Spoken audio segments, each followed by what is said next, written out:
የህንዱ ጠቅላይ ሚኒስትር ናሬንድራ ሞዲ በኢትዮጵያ በሕዝብ ተወካዮች ምክር ቤት በመገኘት ንግግር አደረጉ። ለይፋዊ የስራ ጉብኝት በኢትዮጵያ የሚገኙት የህንዱ ጠቅላይ ሚኒስትር በሕዝብ ተወካዮች ምክር ቤት ተገኝተው ለህዝብ እንደራሴዎች ንግግር አድርገዋል። ሞዲ ረቡዕ ታህሳስ 8 2018 ዓ.ም ለፌዴሬሽንና ሕዝብ ተወካዮች ምክር ቤት አባላት ባደረጉት ንግግር በሁለቱ ሀገራት መካከል ያላቸውን ታሪካዊ ግንኙነት በማንሳት አድንቀዋል። በማዕከላቸው እዚህ ስገኝ ታላቅ ደስታ ይሰማኛል። እዚህ በኢትዮጵያ አንበሶች በመገኘቴ ትልቅ ኩራት ይሰማኛል ያሉት ሞዲ በ1.4 ቢሊዮን ህንዳውያን ስም የወዳጅነት የመልካም ምኞትና የወንድማማችነት ሰላምታዬን አቀርባለሁ ብለዋል። ጠቅላይ ሚኒስትር አብይ በተገኙበት ይህን ንግግር ያደረጉት ሞዲ በኢትዮጵያና በህንድ መካከል ያለውን ዘላቂ ትስስር ጠንካራነት ገልጸዋል። ጠቅላይ ሚኒስትሩ በኢትዮጵያ ድር ቢያብር አንበሳ ያስር የሚል አባባል ተነግሮኛል። በእኛ በህንድም ደግሞ ልቦች የሚያብሩ ከሆነ ተራራን መግፋት ይችላሉ የሚል አባባል አለን። እውነትም አብሮነት ጥንካሬ ነው፣ ትብብርም ኃይል ነው ብለዋል። ዛሬ በዓለም ደቡባዊ ክፍል ያለው ህዝብ እንደ ጥንታዊ ስልጣኔ ባለቤት እንደ ወዳጅ ኢትዮጵያ እና እንደ ህንድ በጋራ ይቆማሉ ሲሉ በሁለቱ ሀገራት መካከል ያለውን ጠንካራ ትስስርም ጠቅሰዋል።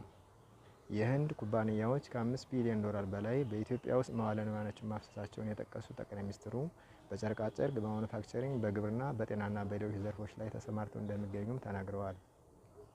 የህንድ ኩባንያዎች ከየትኛውም የውጭ ባለሀብት በበለጠ በኢትዮጵያ ውስጥ ሀብታቸውን ያፈሰሱ መሆናቸውን የጠቀሱት ጠቅላይ ሚኒስትሩ ከ75,000 በላይ ለሚሆኑ ሰዎችም የስራ ዕድል መፈጠሩን ተናግረዋል።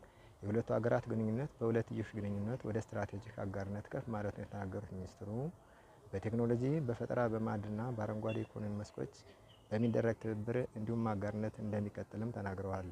በኢትዮጵያና በህንድ መካከል ያለው ሁለንተናዊ ትብብር ተጠናክሮ ይቀጥላል ሲሉ የተናገሩት ሚኒስትሩ ሀገራቸው የምታደርገውን ድጋፍ ለማጠናከር ያላቸውን ዝግጁነትም ገልጸዋል። በቴክኖሎጂ ሽግግር፣ በሳይበር ደህንነት፣ በአቅም ግንባታ፣ በግብርና፣ በጤና፣ በትምህርት በትብብር መስራት እንደሚፈልጉም ተናግረዋል። ሁለቱ ሀገራት ስለሚኖራቸው ወይም ስላላቸው ታሪካዊ ቅርሶች እና ፍላጎቶች ያነሱት ጠቅላይ ሚኒስትር ሞዲ በህንድና በኢትዮጵያ ህዝብ መዝሙር ውስጥ አገር መናት መመሰሏን በማንሳት ያላቸውን መመሳሰል አስረድተዋል። ይህም የኩራት ምንጭና ለሀገር ያለ ኃላፊነት ያሳያል ሲሉ አክለዋል። ይህን ዲጂታል መሰረተ ልማቶች በሀገሪቱ ያለውን አገልግሎት አሰጣጥና አቅርቦት ማዘመናቸውን በማንሳት ለኢትዮጵያ ይህን ልምዳቸውን ለማካፈል ዝግጁ መሆናቸውን ገልጸዋል። በመጨረሻም ጠቅላይ ሚኒስትር ሞዲ ከኢትዮጵያው ጠቅላይ ሚኒስትር አብይ አህመድ የክብር ኒሻን መሸለማቸው ተዘግቧል።